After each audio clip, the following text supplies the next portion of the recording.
हे बच्चों, आज हम एक अद्भुत और जादुई सफर पर निकलने वाले हैं।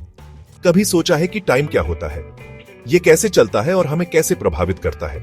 चलो एक जादुई सफर पे चलते हैं इसे समझने के लिए। इस सफर में हम जानेंगे कि समय का जादू कैसे काम करता है। एक समय की बात है, बहुत दूर देश में एक छोटा सा लड़का था, रोहन। वो एक छोटे से गांव में रहता था। रोहन को पूरा दिन खेलना बहुत पसंद था। वो अपने दोस्तों के साथ खेलता और बहुत खुश रहता, लेकिन उसे हमेशा यही लगता था कि वो क्यों खेलना बंद करके सोने जाए। उसे समझ नहीं आता था कि समय का महत्व क्या है। तो एक रात उसने अपनी दादी से पूछा, दादी टाइम क्या होता है? दादी मुस्कुराई और बोली, रोहन, टाइम एक नदी की तरह है। ये कभी बहना बंद नहीं करती, ये निरंतर बहती रहती है, जैसे नदी का पानी। ये हमें बताती है कब उठना है, कब खाना है और कब खेलना है। रोहन बहुत उत्सुक था और उसकी आंखों में चमक आ गई। पर दादी, ये नदी आती कहां से है? रोहन ने पूछा। दादी हंसी और बोली, टाइम तो हमेशा से ही था।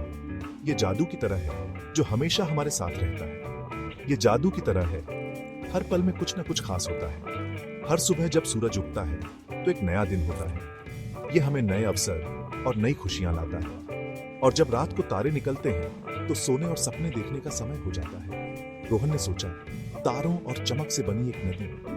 उसकी कल्पना में वो नदी बह रही थी। वो देख सकता था कि कैसे वो नदी बह रही है और उसे पूरे दिन अलग अलग जगह घुमा रही है। उसकी कल्पना में वो नदी जादुई थी। एक दिन रोहन ने सोचा कि वो एक टाइम क्लॉक बनाए। उसने सोचा कि इससे वो समय को और अच्छे से समझ सकेगा। उसने एक बड़ा सा गोला बनाया और उसे 12 हिस्सों में बांट दिया। हर हिस्से को उसने ध्यान से बनाया। उसने सीखा कि हर हिस्से को 1 घंटा कहते हैं। ये उसके लिए एक नया और रोमांचक अनुभव था। जब बड़ी सुई 12 पे होती है और छोटी सुई किसी नंबर पे, तो वो ही समय होता है। ये जानकर रोहन बहुत खुश हुआ।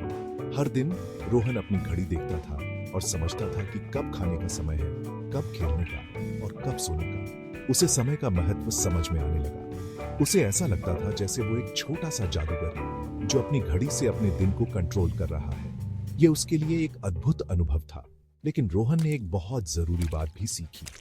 उसने जाना कि समय सिर्फ घड़ी और घंटों के बारे में नहीं था। टाइम सिर्फ घड़ी और घंटों के बारे में नहीं था।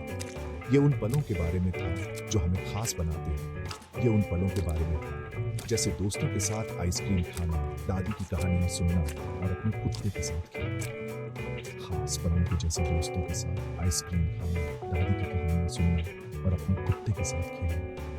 ये पल हमें हमेशा याद रखते हैं। तो बच्चों, याद रखना, टाइम जादू की तरह है। ये हमें अपने दिनचर्या में अपने पलों का मजा लेने और अच्छी यादें बनाने में मदद करता है। ये हमें अपने दिनचर्या में अपने पलों का मजा लेने और अच्छी यादें बनाने में मदद करता है। हर पल को जी भर के जियो। बिल्कुल रोहन की तरह तुम भी टाइम के जादूगर बन सकते हो। अपने समय का सही उपयोग करो और हर पल का आनंद लो। आज की कहानी यही खत्म होती है। उम्मीद है कि तुमने समय के जादू को समझा होगा। याद रखना, हर सेकंड, मिनट और घंटा तुम्हारे जादुई सफर का एक हिस्सा है। हर पल को खास बनाओ। मेरे साथ जुड़ने के लिए शुक्रिया। तुमसे बहुत खास हुआ। मिलते हैं अगली बार कोई नए एडवेंचर में। Bye bye.